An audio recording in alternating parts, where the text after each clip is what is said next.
ఈ నెల 20న young tiger NTR birthday pan ఇండియాలో అభిమానులు పెద్ద ఎత్తున సెలబ్రేట్ ప్లాన్ చేస్తున్నారు.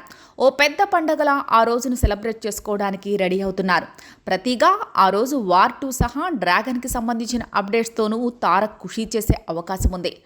రెండు ఆన్సెట్స్లో ఉన్న చిత్రాలు కాబట్టి ఇలాంటి స్పెషల్ ప్లానింగ్ తప్పనిసరి. చిత్ర హీరోకు ఆ రకంగా విషెస్ చెప్పడం చాలా కాలంగా ఆచరణలో ఉంది. కానీ కొరటాల మాత్రం మ్యూట్లో ఉన్నా కానీ ఆ రోజు ఆయన కూడా బిగ్ అప్డేట్ ఇవ్వబోతున్నారని సన్నిహిత వర్గాలు సమాచారం. దేవర 2 చిత్రానికి సంబంధించి ఇంట్రెస్టింగ్ అప్డేట్ అందుకోబోతున్నారట. అది స్టోరీకి సంబంధించిన అప్డేట్ అయి ఉండొచ్చని తెలుస్తోంది. భారీ అంచనాల మధ్య రిలీజ్ అయిన దేవర డివైడ్ టాక్లో ఆడింది.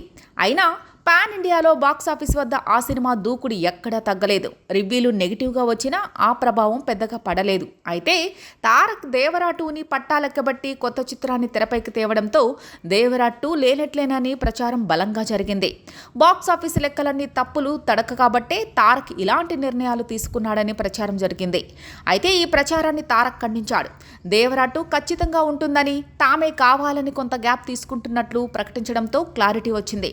కంటిన్యూగా కొరటాల కూడా రెండవ భాగం మరింత బలంగా ఉంటుందని, స్క్రిప్ట్ పనుల్లో బిజీగా ఉన్నట్లు క్లారిటీ ఇచ్చారు. ఇదంతా జరిగి కొన్ని నెలలవుతోంది. దేవర రిలీజ్ నుంచి కొరటాల రెండవ భాగం స్టోరీ పనుల్లోనే బిజీగా ఉన్నారు. ఈ నేపథ్యంలో స్టోరీకి సంబంధించి ఓ కొలిక్కి రావడంతో తారక్ బర్త్డేకి అప్డేట్ ఇచ్చే ప్లాన్లో ఉన్నట్లు తెలుస్తోంది.